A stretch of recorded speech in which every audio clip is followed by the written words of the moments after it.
Hey guys, Dan here with your Connors review for the week. We had a week off last week, but the gang was gearing up for their first ever live episode.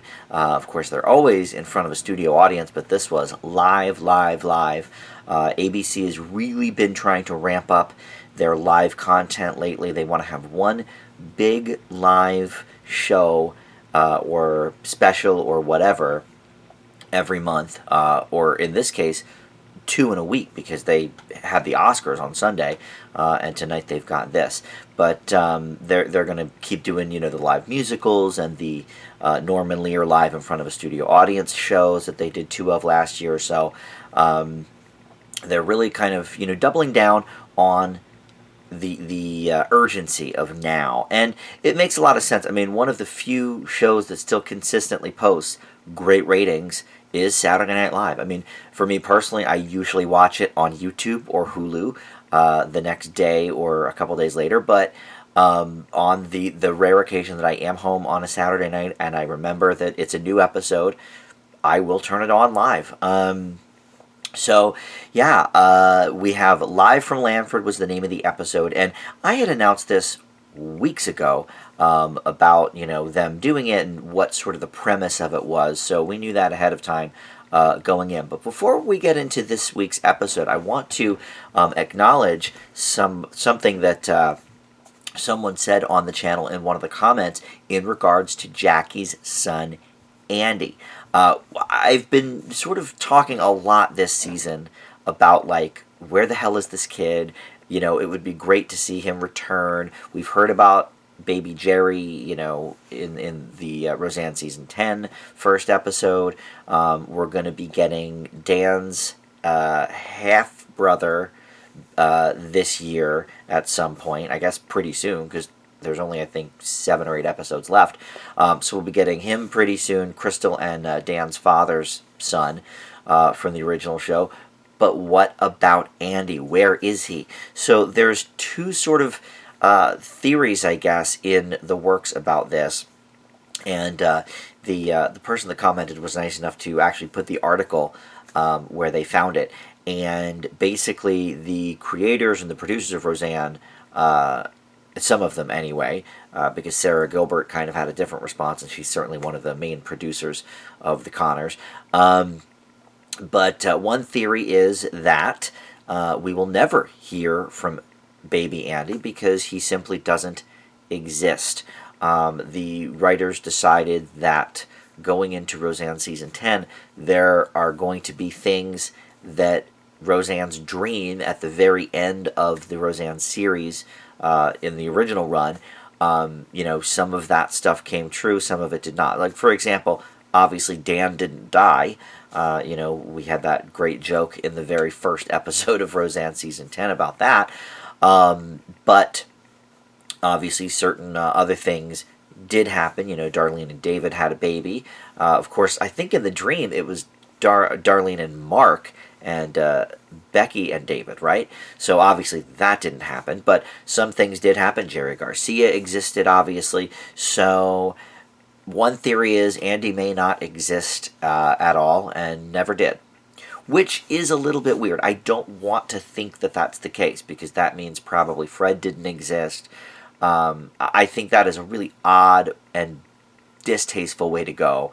But there is still some hope because Sarah Gilbert sort of countered that and said, well, nothing's really set in stone with baby Andy. I think we could still work him in somehow.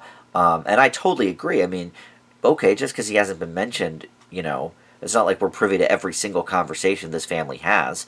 We're privy to 21 minutes of their conversations, every week or two for 6 months out of the year. So it's very possible that Andy does exist and is out in the world, and maybe him and mother Jackie had a huge fight and a big falling out with the whole family. Who knows? I think there's a lot of ways to still bring him in organically, and that's sort of what Sarah Gilbert was hinting at. So for all the where is baby Andy people out there, which I am still one of. There's a little clarification for you. At least the writers and the producers have acknowledged that, yes, we've heard of baby Andy, but does he exist or not is up in the air. So that's that. But let's get back to this week's episode live from Lanford. And this, we already knew was going to take place revolving around the New Hampshire primaries. That was tonight in the real world. So they were going to have Mark and Harris both working on some sort of assignment for school where they had to watch the primary. So the bulk of in fact, all of their time takes place in the house, mostly in the living room, some in the kitchen. But then we see most of the other characters venture their way outside that venue and go to the Mexican restaurant where Becky works for Louise, the Katie Seagal character. Although I don't know if she's going to continue being Becky's boss. I don't know if they're going to hold her position for her or if Becky's just going to be running the place, because Louise is about to go on tour for a few months with her band, which we learned towards the end of the last episode that aired. So there were really only three settings in the whole episode. There was the living room, the kitchen, both at the Connors house, and then the restaurant. I had already sort of decided before this episode started that I was probably going to grade it on a little bit of a curve, and that is simply because doing a live show is incredibly hard to pull off, especially if you're not used to it. You know, something like SNL, that is a well-oiled machine. You know, something like a Broadway production, well, that runs, you know, seven shows a week, or 8 shows a week, whatever, the same show every time.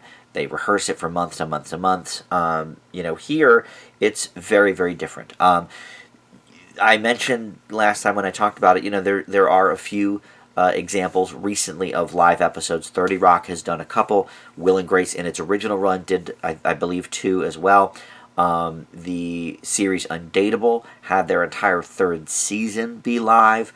But it gets a little hard when you're not used to it, and especially a lot of these actors are not used to a live scenario. Now, Laurie Metcalf has a huge Broadway background, so no problem for her. John Goodman, he was a mainstay on SNL for a long, long time. You know, no stranger to live stuff there. Everybody else, though, you know, I wasn't sure how it would be. I mean, look, Katie Seagal is certainly a veteran of doing things in front of a studio audience, you know, back to the Married with Children days. But, you know, live is certainly a bit different. And I wasn't even sure she was going to be in it. I didn't know that her storyline was going to continue in this episode. I'm glad it did. I'm glad it wasn't only... I mean, they could have made it a bottle episode just inside the living room and the kitchen of the Connors house. They certainly could have done that. I'm glad they didn't, though. I'm glad they ventured out a little bit. The B story... really with that, as I'm talking about it, is that Dan and Louise sort of split after what happened in the last episode, which is she told him that her band from 30 years ago or whatever wants to go on tour for a few months, and she really wanted him to say, no, please stay here with me, and instead he said, well, it sounds like a great opportunity. Of course I'm going to miss you, but you know, Godspeed. So she was very irritated by that. So here we see in this episode that whole thing kind of unravels because Dan wasn't talking about it with anybody. He was keeping that anger inside and regret and all the other emotions he was feeling.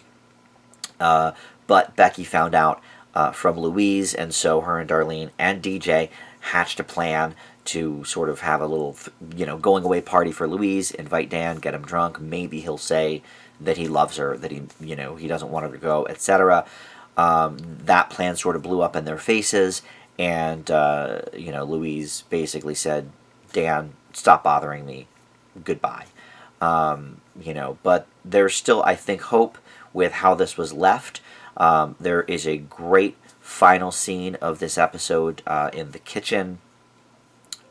Maybe it wasn't the very, very last scene, but Becky and Darlene sort of confront Dan in the kitchen about what happened, and he kind of yells about how it's none of their business, and Becky hilariously says, "Okay, you're right.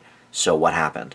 And she did that line great, and basically he kind of reveals, look, I even went to church to see what was going on because they had a rummage sale, and while I was there, I sort of laid it all out there for the priest, and that was a really interesting thing. I mean, we have a very rich history of no religion in the Connor clan. I mean, when DJ, was going to church in the original run, it was a big to-do for the family because they're not real church goers. And so that was very interesting and revealing. And I think it was the perfect time to talk about Roseanne and how hard things have been for Dan moving on from her. And, they talked about how in a couple weeks from now it'll be Roseanne's birthday. And so, I was thinking I might do, this letter, write her a letter and then burn it like the priest suggested. I go back and forth on how much they talk about Roseanne, but they haven't really brought her up or even, said the word like mom in a couple of weeks. So I think they did it very organically here. I think it was a great scene and some good growth for all of the characters because I think it brought them all closer. So that's maybe it's a double A story because I can't really even call it the B story. That was a big portion of the show. But the other A story, if you will, is the whole primary thing, and they sort of wove the real-time results in a little bit. I think from the description I read beforehand, I expected it to be a little bit more than it was, but that's fine. That's probably a nitpick. I don't think it was as organic as I originally thought it would be. But still, they got some results in. They talked about Yang dropping out of the race, which I guess he did just earlier today. And what I thought was interesting about all of that, the results sort of stuff, is that Amos McNamara, who plays Mark, was sort of burdened with the bulk of that stuff, which was sort of on-the-fly information. It's not something that he could have over-rehearsed in the week prior. Some of it, yes, but some of it, no. And so I thought that was interesting. But I'll get back to how they did in a minute. The rest of the plot goes like this. Basically, Harris came over because she needed to watch the primaries as well for school. They only have one TV. They also only have one laptop, so she was trying to get Mark's laptop from him. She was trying to study for her GED. And at the same time, she was babysitting Becky's baby, but her and Mark got into, Harris, not Becky, and Mark got into a fight about, primarily, Harris moving out and leaving. And I was like, yes, this is what I've been waiting for. On the last episode a couple weeks ago, I even said to you guys, like, I feel like I missed a whole big conversation here. Why are we not talking about Harris just moving out and not living there anymore? What did I miss?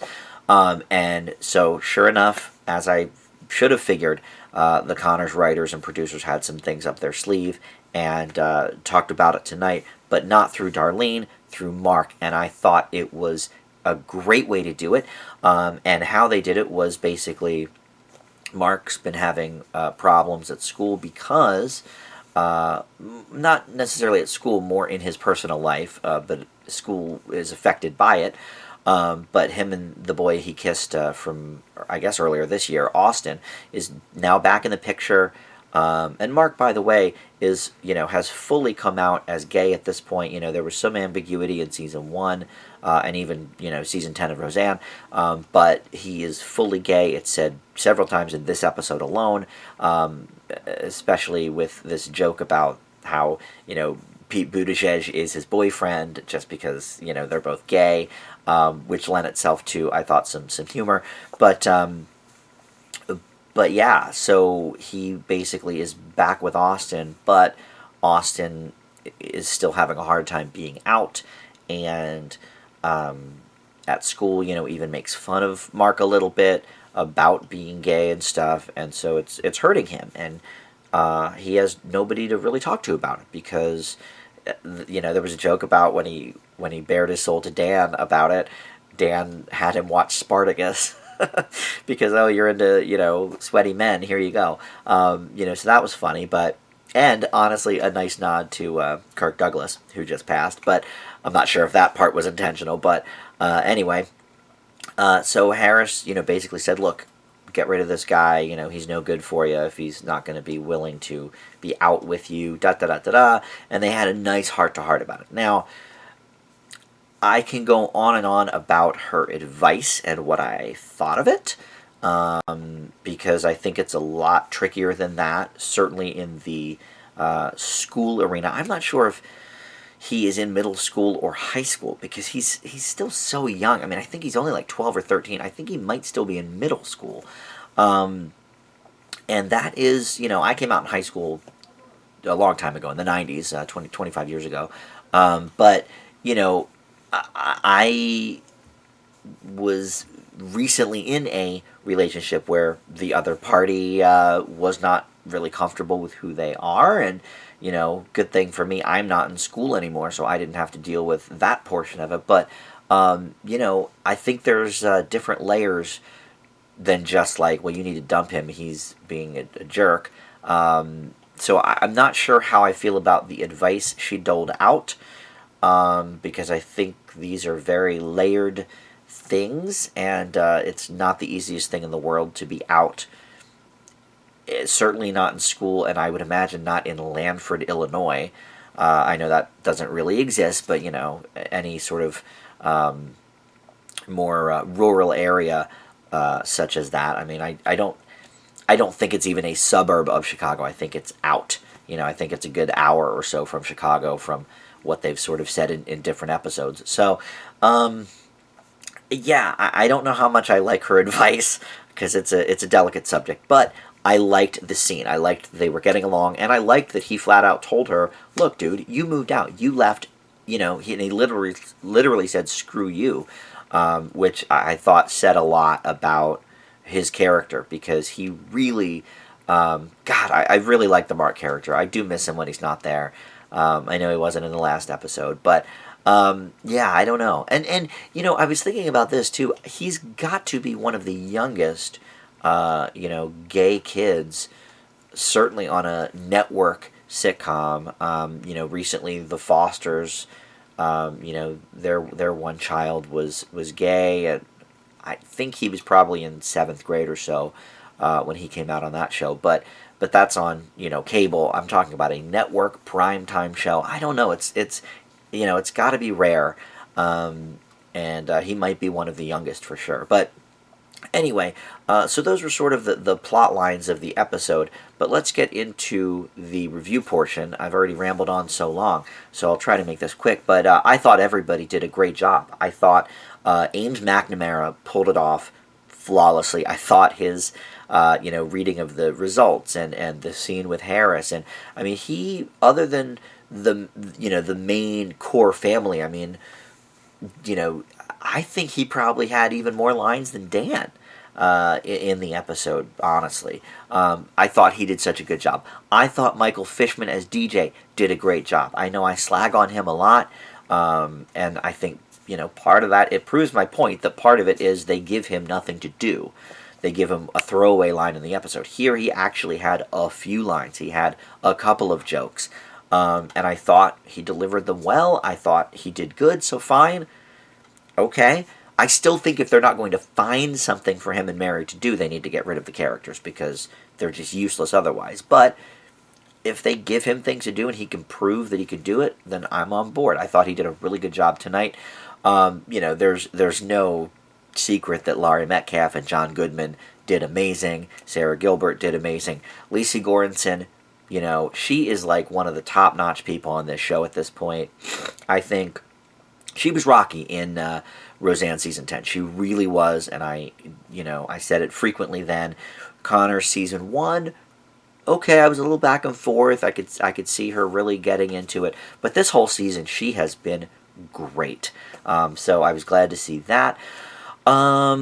What else? J.R. Ferguson was on as Ben briefly. I loved that. I guess him and Darlene are still together. I sort of forgot that. I know they're both jobless, but I sort of forgot, I guess, they were still together. So I'm glad they kind of threw him into the mix a little bit in this episode. Katie Seagal, of course, was great. I mean, everything clicked, everything worked. It is not hard to do, or not easy to do, I should say, a live show like this between the staging and the actors making sure they have to hit their marks and stuff. And Sarah Gilbert said, in a statement before the episode, I think I read it maybe yesterday, so it was in an interview, in the last day or two. I think it was for Good Morning America, and she had said, like, look, usually we do 2 or 3 takes at least of these scenes, and here we've got one take, one shot. So we'll see what happens. Usually somebody messes something up, but here we've got to be on our toes. And other than a little bit of a sound gaffe at the start of one of the scenes at the restaurant, I thought everybody was great. Nobody was stammering over lines. Everybody was on point. Now, they did the show a second time live for the West Coast, which actually they're probably doing right about now as I'm filming this. But, we'll see. I mean, I'm going to try and download that somewhere. Or maybe Hulu will have both, so you could check them out. So I may take a look at the West Coast feed and see, if they changed anything. Because one of the great things that 30 Rock did, and you can see this on the DVD, I think it might have been the last season of 30 Rock. They did 2 live shows, one for each coast, and so they swapped out the guest stars. So like in the East Coast feed, when they did the flashback to earlier that day or whatever, Julia Louis-Dreyfus was playing the Tina Fey character, and then I forget who they had on the West Coast, but it was somebody else. So it was really funny to kind of see both of those on the DVD. So I don't know if they'll do anything that wacky, or if they'll just sort of update the election results differently or whatever. But I'm sure the cast breathed a huge sigh of relief after the episode was over, because they really did. All of them did a great job. Was the script as sharp as it could have been? No, it wasn't. But did I laugh a lot? Yeah. Was I happy to see both the Dan and Luis thing really come to a head, and also the whole Harris moving out thing come to a head? Yes, I was, absolutely. So, like I said, I am grading this on a curve because it's hard to pull off a live show successfully and do it well and do it without any, main issues. So I'm not sure I can give this episode a full A. I'm grading it on the curve, though. I guess I probably should. But I don't know. I think I will stick with an A- for this episode. It was definitely very good. Maybe an A- isn't grading on a curve. I don't know. But I thought it was a very well done episode, and I'm glad that it wasn't just them sitting in the living room talking about the election. There was definitely some political stuff here, and obviously since the Republicans aren't in the primaries, it's just Democrats, obviously there were a lot of more left-leaning and Democratic-leaning things to say, but that's no surprise, because we remember from the very first episode of the Roseanne reboot that Jackie had her nasty woman shirt on and was going toe-to-toe with Roseanne against Trump, so that's no surprise. They threw a little Hillary Clinton impression in there. I don't think Laurie Metcalf was actually doing that impression herself, but it was still pretty funny. So yeah, I think a lot of things worked about this episode, but what did you guys think? You are never shy about commenting, so please let me know what you thought of the episode live from Lanford. Maybe, I don't know where y'all live. Maybe some of you do live on the West Coast and caught the West Coast feed of the show. Let me know how that went if I don't get the chance to see it. I would love to hear that as well. But either way, love to hear from you guys. So comment below and check out my Masked Singer guesses tomorrow. I'm really all in on the Masked Singer, and I love to make my guesses. They're usually wrong. Last week I guessed a dead person. I forgot that Donna Summer died, so you never know what you're going to get with my guesses. And also my weekly TV news and review show. That's been going well. Frasier Friday will be coming back very soon. Dan Does Disney will be coming back very soon. And all of that good stuff. So thanks for watching, and we'll see you back here next time. Bye.